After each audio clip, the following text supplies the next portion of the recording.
Coucou les amis, bienvenue sur un verset, une prière. C'est toujours un vrai plaisir pour moi de créer chaque nouvelle vidéo, partager ces moments de foi avec vous.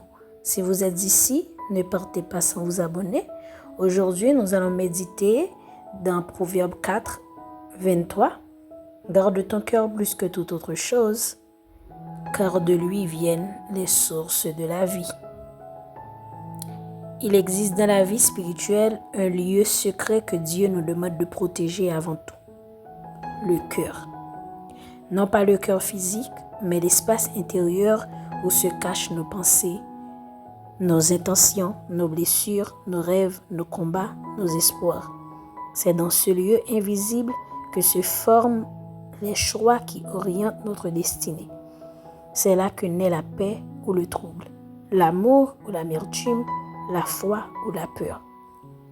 C'est pourquoi la parole dit, plus que toute autre chose, plus que ton travail, plus que ton image devant les autres, plus que les responsabilités qui t'entourent, Dieu dit, veille sur ton cœur, car ce que tu laisses entrer en lui finit par se refléter dans ta vie entière. Un cœur protégé, ce n'est pas un cœur fermé, c'est un cœur discernant qui choisit ce qui mérite d'être gardé. C'est un cœur lavé où les blessures ne deviennent pas des prisons. C'est un cœur saturé de paroles afin que la vérité prenne plus de place que les mensonges du monde. C'est un cœur rempli de la présence de Dieu, car aucune autre présence ne donne une paix aussi profonde. Lorsque la Bible dit « de lui viennent les sources de la vie », elle nous montre que tout ce que nous vivons à l'extérieur trouve ses racines à l'intérieur. Une parole blessante reçue et non guérie devient une attitude dure. Une peur non présentée à Dieu devient une limite qui nous enferme. Une jalousie tolérée devient un poison. Mais un pardon accepté apporte la liberté. Une pensée alignée sur Dieu apporte la paix. Une foi entretenue ouvre les portes que l'on croyait impossibles. Alors aujourd'hui, demande-toi, qu'est-ce qui nourrit mon cœur? Qu'est-ce qui l'assèche? Qu'est-ce qui l'encombre? Et qu'est-ce qui l'élève? Dieu veut faire de ton cœur une source vivante, un lieu où coule continuellement la force, la sagesse et la joie. Mais pour que les sources jaillissent, il faut que ton cœur reste un sanctuaire et non un entrepôt de tristesse. Invite le Seigneur à marcher avec toi dans ce lieu intérieur.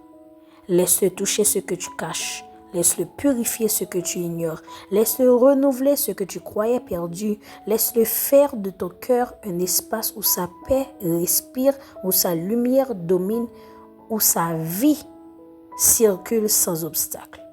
Car lorsque ton cœur est gardé, protégé et rempli de Dieu, rien ni personne ne peut tarir les sources qu'il y fait jaillir.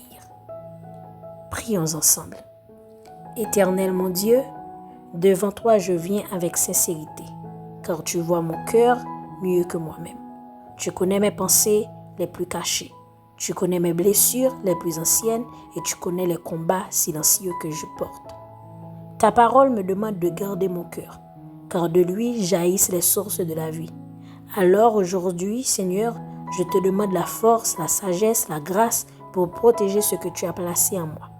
Garde mon cœur de tout ce qui pourrait l'alourdir, des déceptions qui tentent de s'enraciner. Purifie ce qui n'est pas de toi. Seigneur, mets une muraille autour de mon cœur, pas pour l'enfermer, mais pour le protéger et le sanctifier.